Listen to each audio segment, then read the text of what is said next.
Are you having a hard time pressing record on your first podcast episode? Well, this is me doing just that.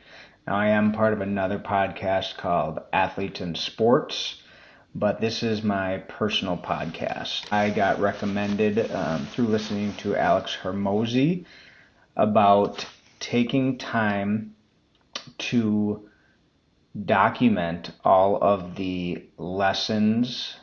He was specifically talking about the things that you don't do right, all of the failures you have in business, but I wanted to also touch on success things I've learned about, and documenting that through a podcast. Mostly in business, but also I'm a parent of three. I'm a husband to my beautiful wife, Bridget.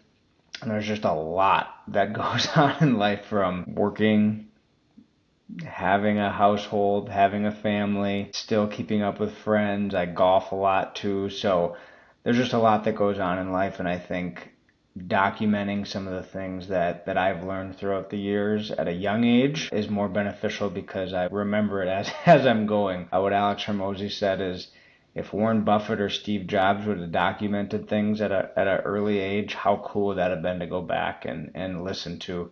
Because there's probably a lot of things that they've forgotten. Alex did also say you could email yourself, but keep a running list of all the different business lessons and failures you've had in a email every year. And it sounds like he did that, but then he started his own podcast and has almost 1,000 episodes of him talking about just different business things. So I decided, let's give it a shot. There's a lot of different things I'm working on. I mentioned a podcast, so we do have our Athletes in Sports podcast, and that is a bigger production. We have a great production company, Northern Pine Productions. They're used to doing documentaries on National Geographic and Discovery Channel, and so they really know what they're doing when it comes to filming. But our whole goal is to have college and professional athletes on our podcast and just hear their stories, hear their journey, what made them successful, what got them to the levels that they're at today. And if we can uncover some mental health tips for people, some life lessons for people, and this could go to athletes, it could go to parents, coaches, anybody in business, anybody that can relate to sports, because sports plays a major part in a lot of people's lives, including mine. I grew up in a family that valued sports.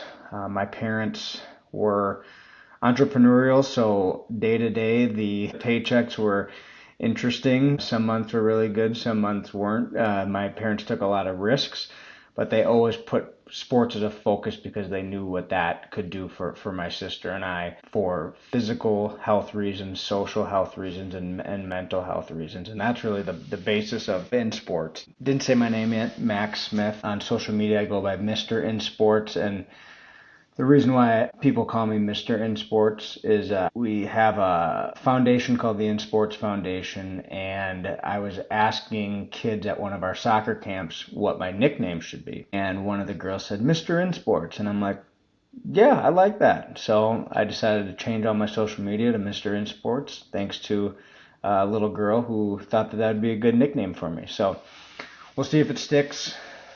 It's just kind of a fun little thing. But like I said, grew up in a family that valued sports, valued entrepreneurship. I played hockey and golf growing up, so two very, very expensive sports. But I was ginormous. So at the age 12, I was 6 feet tall. I don't know how much I weighed, but I grew facial hair at 12, had a full beard, and pretty much it was the same size I am today at 32 years old. Hockey came very quickly and easy to me at a young age because I was so big. But then once I got older and other kids started catching up, it was harder to keep up with them because I almost was at this level of, like, I was bigger than everybody, faster than everybody, and I didn't have to work as hard. And if I could give advice to anybody out there who is a early bloomer goes through puberty early is you just keep working hard, because there's always someone out there working harder than you, and at some point, if you are bigger than everybody, those kids are gonna catch up to you. But I mentioned entrepreneurship. My parents have started many businesses, many different investments, and the core of our family really started in the office supply industry. My grandpa ran a small office supply company called Town and Country down in Northfield, Minnesota.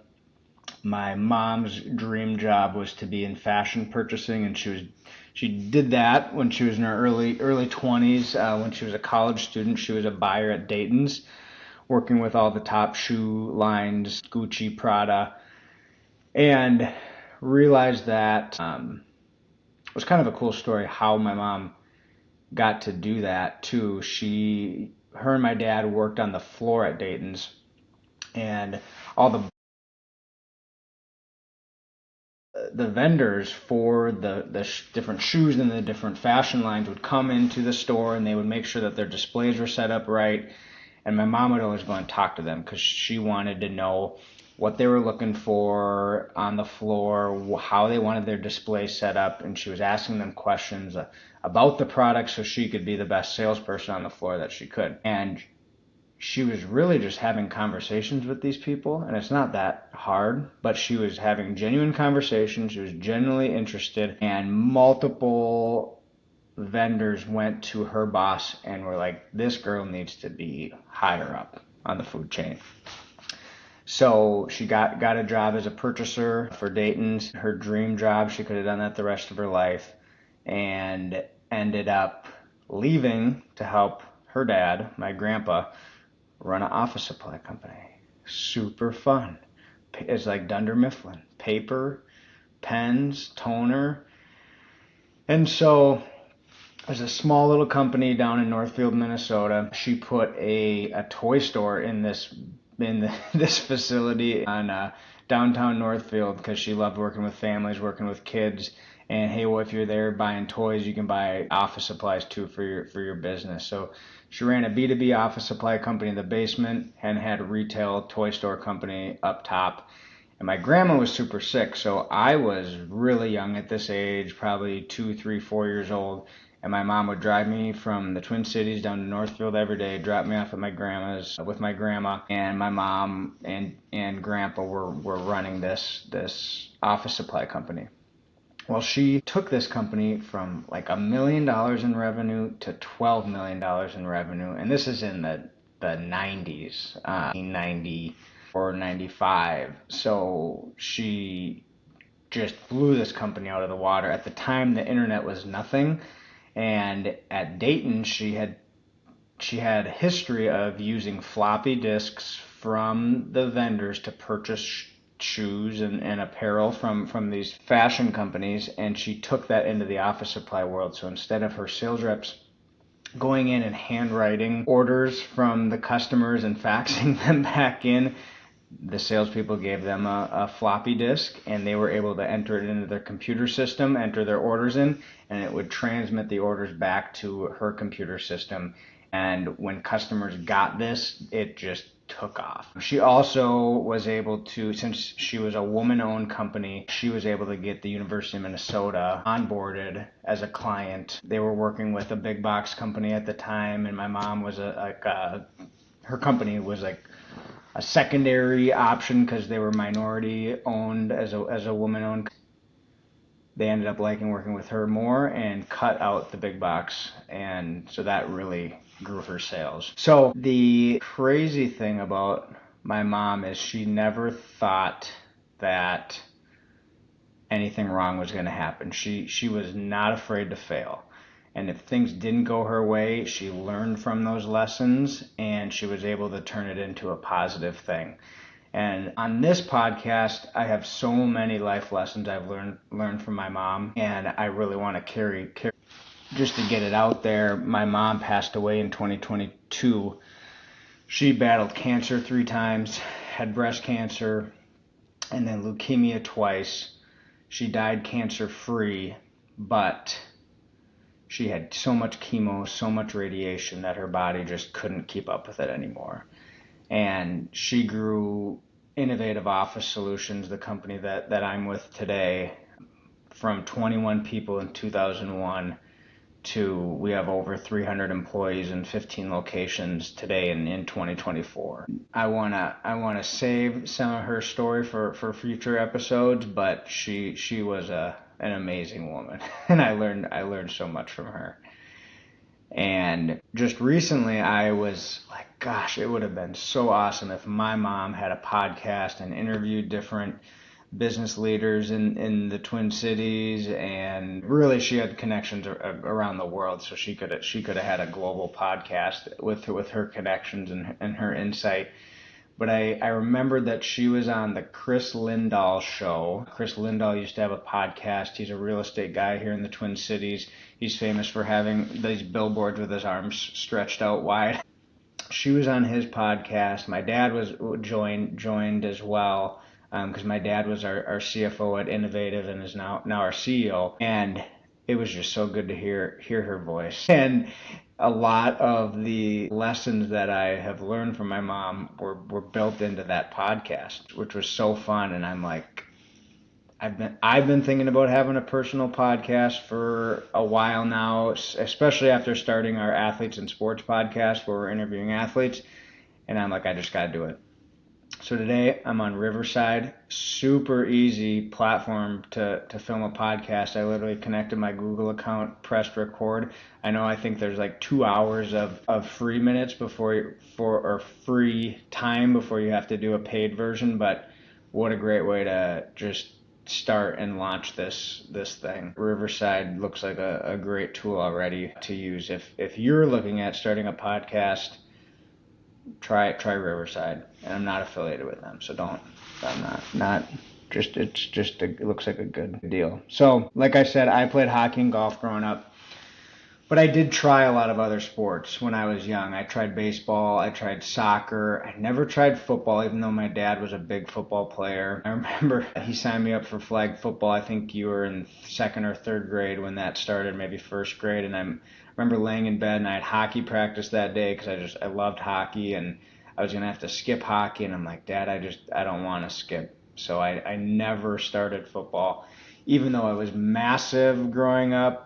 In sixth grade, all the football coaches in middle school were like, you gotta play football, and I'm like, I just don't want to get hit like that. Even though hockey was very physical, I just felt a lot more comfortable skating than running and getting hit for whatever reason. I don't know how that made sense. But yeah, I tried baseball, tried soccer, did a lot of track. My mom was huge in track. She won the state track meet in Northfield in the 4x100 relay race, and for a small school to do that. Apple Valley was a big school at the time, and they beat them, so she won state in track.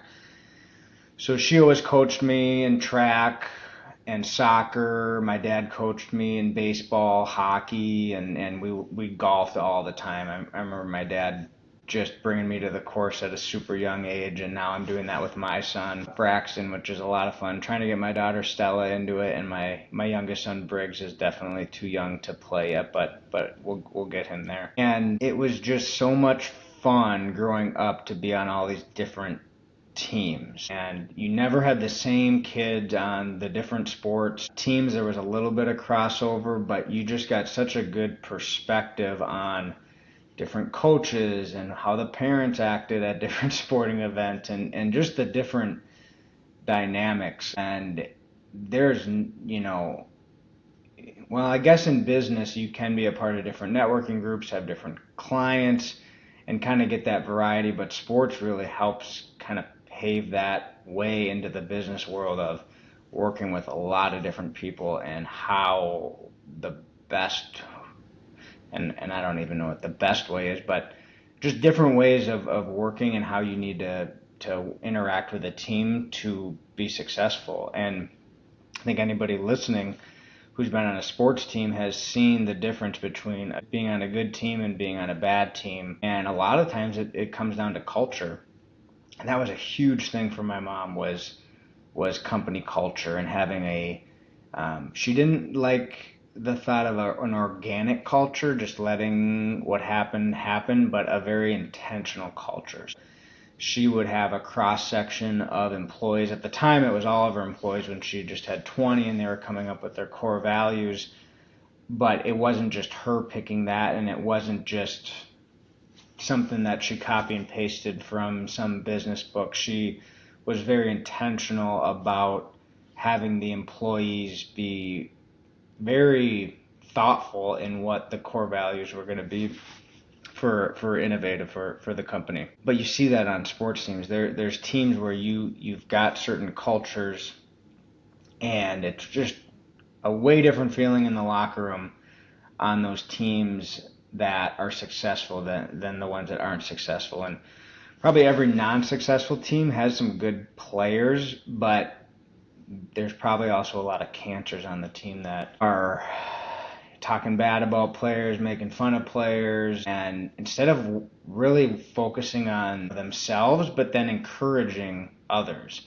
And you see the same thing in business when you're working with different teams and you're in a bad mood or not getting along with others, compared to the things that you did wrong and being able to encourage others and show them that you're there to support them. It's just a totally different feeling. And I think that was a big part of my mom's success, is taking what she learned from being on a sports team to the business world. So I'm just super excited to share some of these business lessons that I've learned from my mom over the years. Also my father and my wife too. My wife, Bridget, has just such a great perspective on working with teams, working with other people, and how she's big into strength finders. So I learned so much from her, because she really thinks about, you need to work with people differently. You can't just work with everybody the same. Everybody ticks a little bit differently. Everybody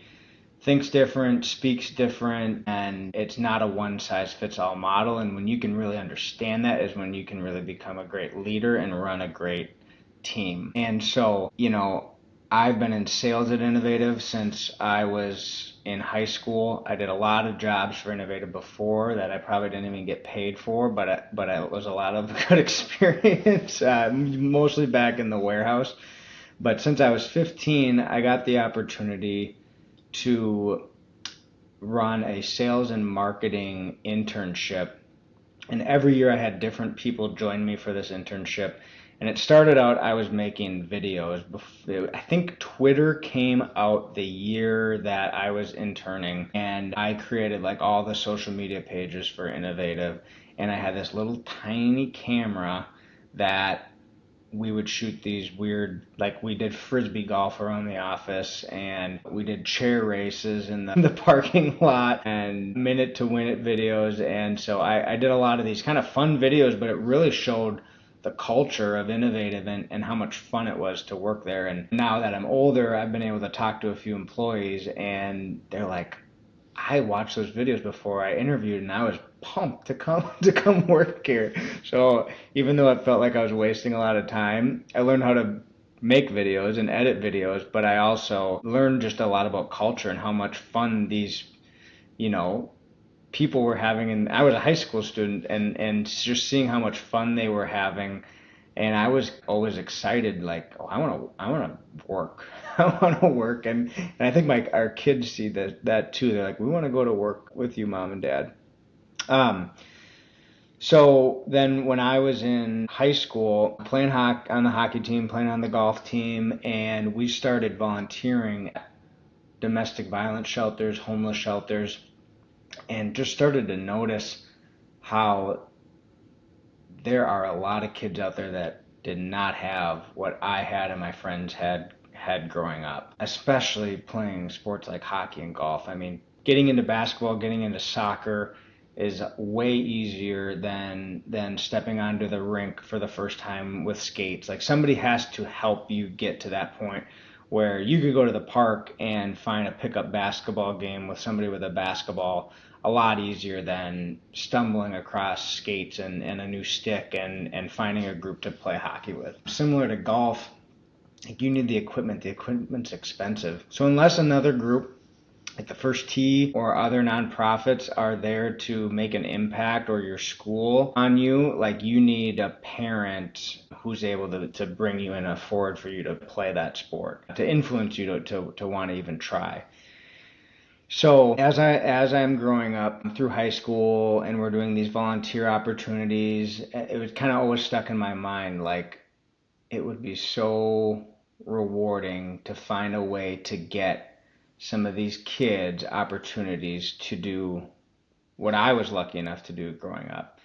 And giving back was always a big part of my mom's philosophy. She really built the company off of relationships and community giving. And even though she didn't have any money to give, she found ways to make an impact. In the early days of Innovative, and so that was always with me too. Like, business and nonprofits can do a lot of good with the money that they're raising. So I went to play junior hockey out in Washington, D.C. for a year, and my mom made me take a class because you don't have to take any school classes when you're playing juniors if you're out of high school. And so I found a community college, the Anne Arundel Community College, and took an entrepreneurship class. And the whole basis of this class was to come up with a social entrepreneurship business plan and then pitch it to a group of mock investors, so other professors at the school. And the professors, very, very Shark Tank-like style, and then the professors would rank the best idea in the class. And so the very first lesson we had is we watched a documentary on Tom's shoes and how Tom's shoes started, and that every shoe that was sold, a shoe was going to go to a kid in a third world country that didn't have shoes or didn't have the means to buy new shoes. And that documentary really stuck with me about how you can use sales and marketing to make a big difference. So my very first idea in this class was to create a golf clothing company, and then the proceeds from this golf clothing company would go to help more kids play golf, because golf has so many amazing life lessons and life skills that come from golf, but it's one of the most expensive sports, and it's viewed as this white man, rich man sport, but there's so many benefits. So like everything the First Tee is doing to get more kids into golf is amazing, and that just needs to spread, and I'll get into that a little bit more, how we're working to help grow the game of golf through our nonprofit with the First Tee. But that was the very first idea. Golf clothing company, use the proceeds to get more kids into the game by putting on free clinics, getting kids clubs, getting them lessons and memberships at courses, and just being with them along that journey. And when I pitched this idea to the class, the mock investors, on the last day of the class, it won the award. It won the best idea in our entrepreneurship class. I was like, okay. And I don't know where those business plan is anymore, but I remember it in my head pretty. It kind of stuck with me, and I'm 19 years old at the time, so now I'm looking to find the college that I want to attend. I'm still working at Innovative, so after our season, I come home and I start working at Innovative again, kind of on the sales and marketing side, and I'm like, I want to start my own nonprofit. I just want to do this. So I worked with some people at Innovative on the marketing side. I had long hours after work figuring out what the name would be, what the logo would be, what our mission is, what we're doing, and it changed a few times, but we came up with the InSports Foundation. And we tied it with Innovative. We used the same branding. I really wanted it to be a different brand, and my mom is like, hey, we've got this thing going here at Innovative. If you're kind of playing off that Innovative in sports, like, you should be using the same brand that we have, then we can connect the two. And at the time, I'm like, no, Mom, I really want to do something else. And she's like, just listen to me. That was the one thing she was pretty firm about. She let me fail a lot and let me try different things a lot. And I'm so thankful for it. But if she had a good idea, she let others know. And she let me know on that one that you would be very foolish if you didn't try to connect the two of these brands together, which really helped because I wanted to have a golf tournament and I tried to have one in the Twin Cities. And at that year, before it was even a nonprofit, but we had some branding, we had an idea that we wanted to help kids. We didn't know how we were going to do that. End up the golf tournament never happened. We ran out of time. I decided to go to Concordia, Moorhead, to play hockey and golf up there for the Cobbers, the best mascot in college sports. Big piece of corn. And my very first semester up at Concordia, we started doing captain's practices for hockey. And I met Andrew Dieters. And Andrew Dieters is now our executive director for the InSports Foundation. But, we met and really hit it off right away because I could see that entrepreneurial side of him where, a lot of other college athletes at the time were really just thinking about sports and going to parties and Andrew and I were really focused on the business side of things. We started an apparel company when we were in college, and we did apparel fundraisers with all the sports teams on campus to raise money for not only their team but also for our foundation. And we were running a business with 8 interns as college students out of my apartment in college. And this is where I met my wife. The first thing I asked her to do is write a press release for me. It's like, hey, nice to meet you. And could you know how to write a press release? Because we're having an event on campus. And I'll probably have a future podcast episode of all the lessons I learned in college for entrepreneurship that help start our nonprofit. But it's just such a lot of different things, and use the resources on campus because you've got a lot of knowledge there. And if you just go through the motions in college, you're probably wasting a lot of money. So I was able to apply almost every class. I was able to apply something to starting this nonprofit. And I had a lot of connections that I met throughout the way. So I know a lot of kids are like, oh, college isn't worth it, if you're not going to play sports. And yes, you can probably get by without going to college and do just great, but you can also take that time in college to, if you are an entrepreneurship-minded person, to use the resources at school to start a business. And there's no better time to do it than when you're young. And the other part of this podcast is we are starting our own for-profit business through InSports, and we're really going to focus on the real estate side of sports. So we've got some opportunities to take over existing sports facilities and manage them and get more people in the door, more kids involved in sports, and also building our own facilities. And my main goal is to impact over 1 billion people through physical and mental health awareness, mental health resources, because those things just tie so well into you being a successful individual. If you stay physically active, there's so many benefits of that for your brain, how you eat, how you sleep. But then there's so many hard things in life. I mean, I've gone through the death of a mom at a young age, grandparents, and among all, there's a lot of other tough things. I've had some really tough times with 2 of my kids being in and out of the hospital for low blood sugar, and it can just take a toll on you as a parent